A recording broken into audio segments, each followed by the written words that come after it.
السلام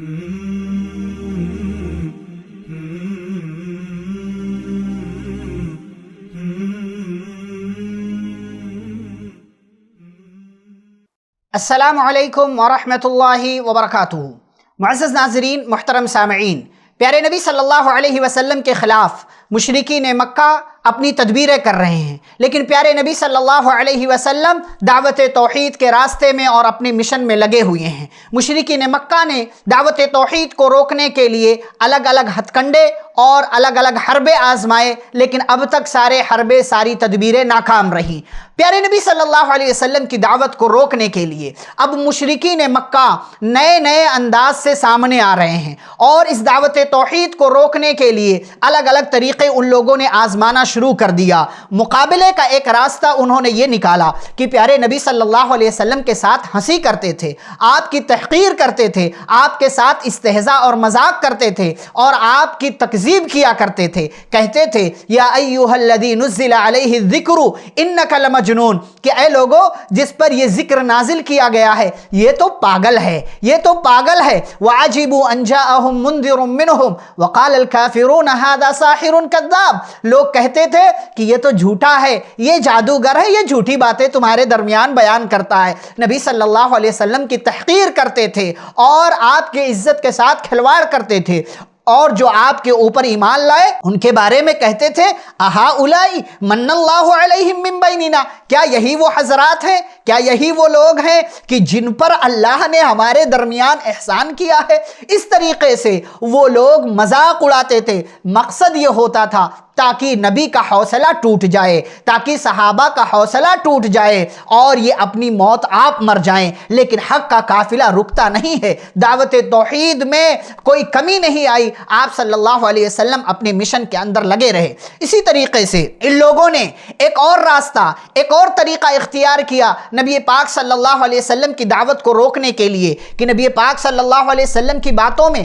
آپ کی تعلیمات میں شکوک و شبہات پیدا کرنا شروع کر دیا، آپ کی تعلیمات کو مسخ کرنا، اس کی شکل و صورت کو بگاڑ دینے کی کوشش کرنے لگے، اور آپ صلی اللہ علیہ وسلم کے خلاف پروپیگنڈا کرنے لگے، طرح طرح سے آپ صلی اللہ علیہ وسلم کی ذات پر کیچڑ اچھالنے لگے، کہنے لگے ان ھذا الا افک افترا، یہ تو بہت جھوٹی اور من گھڑت باتیں ہیں جس کو اس بندے نے گڑھ لیا ہے، اس بندے نے اپنی طرف سے یہ ساری باتیں بیان کی ہیں۔ اور کہتے تھے کہ مالی ھذا الرسول یاکل الطعام ویمشی فی الاسواق، یہ رسول ہے، یہ تو کھانا بھی کھاتا ہے، بازار میں بھی جاتا ہے، یہ رسول کیسے ہو سکتا ہے؟ آپ صلی اللہ علیہ وسلم کی تعلیمات میں شکوک و شبہات پیدا کرنا ان لوگوں نے شروع کر دیا۔ اسی طریقے سے ایک اور طریقہ ان لوگوں نے آزمایا مقابلہ کرنے کے لیے نبی پاک صلی اللہ علیہ وسلم کے مشن کے ساتھ، اور وہ مقابلہ یہ تھا کہ آپ صلی اللہ علیہ وسلم کی تعلیمات کے اور قرآن کی آیتوں کے مقابلے میں انہوں نے لوگوں کو واقعات اور افسانے، من گھڑت کہانیاں بیان کرنا شروع کر دیا۔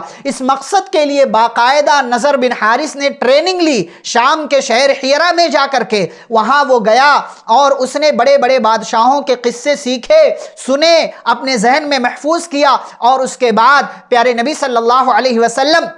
جہاں کہیں بھی دین کی دعوت دیتے، لوگوں کو توحید کی طرف بلاتے، تو بعد میں یہ ان لوگوں کے سامنے واقعات، افسانے، من گھڑت کہانیاں بیان کرتا۔ اسی ضمن میں اللہ نے قرآن کی اس آیت کا نزول کیا وَمِنَ النَّاسِ مَن يَشْتَرِي لَهْوَ الْحَدِيثِ لِيُضِلَّ عَن سَبِيلِ اللَّهِ بِغَيْرِ عِلْمٍ وَيَتَّخِذَهَا هُزُوًا، کہ لوگوں میں کچھ لوگ ایسے ہیں جو لہو الحدیث خریدتے ہیں، قصے، افسانے، من گھڑت کہانیاں، تاکہ اس کے ذریعے اللہ کے راستے سے لوگوں کو گمراہ کر دیں اور اللہ کی باتوں کا وہ مذاق اڑاتے ہیں۔ ایسے ہی پیارے نبی صلی اللہ علیہ وسلم کے مشن سے مقابلہ کرنے کے لیے مکہ والوں نے ایک اور طریقہ یہ اختیار کیا کہ سودے بازیاں کرنا شروع کر دیا، کمپرومائز کا راستہ اختیار کرنا شروع کر دیا۔ وَدُّوا لَوْ تُدْهِنُ فَيُدْهِنُونَ، تھوڑا لو تھوڑا دو، یعنی گیو اینڈ ٹیک کا فارمولہ اپنانا شروع کر دیا۔ کہنے لگے اے محمد اگر آپ تھوڑے ڈھیلے پڑ جائیں تو ہم بھی تھوڑے ڈھیلے پڑ جائیں گے۔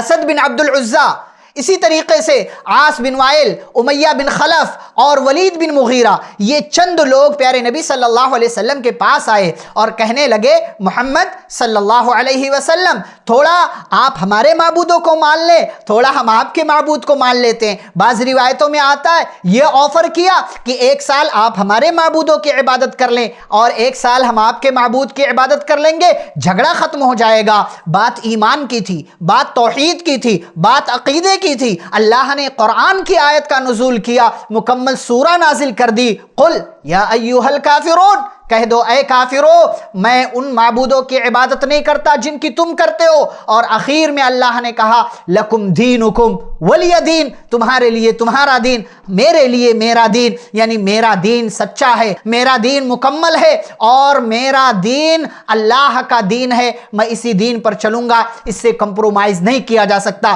تو یہ مختلف طریقے تھے، مختلف راستے، مختلف حربے تھے مقابلہ کرنے کے لیے جو مشرکین مکہ نے اختیار کیے، لیکن اللہ کے فضل و کرم سے وہ ان تمام طریقوں میں ناکام رہے اور کہیں بھی کامیابی ان کو ہاتھ نہیں لگی۔ اور جب ان ساری چیزوں میں ناکام ہوئے تو پھر انہوں نے کون سا راستہ اختیار کیا، یہ انشاءاللہ ہم اگلی ملاقات میں جانیں گے۔ والسلام علیکم ورحمۃ اللہ وبرکاتہ۔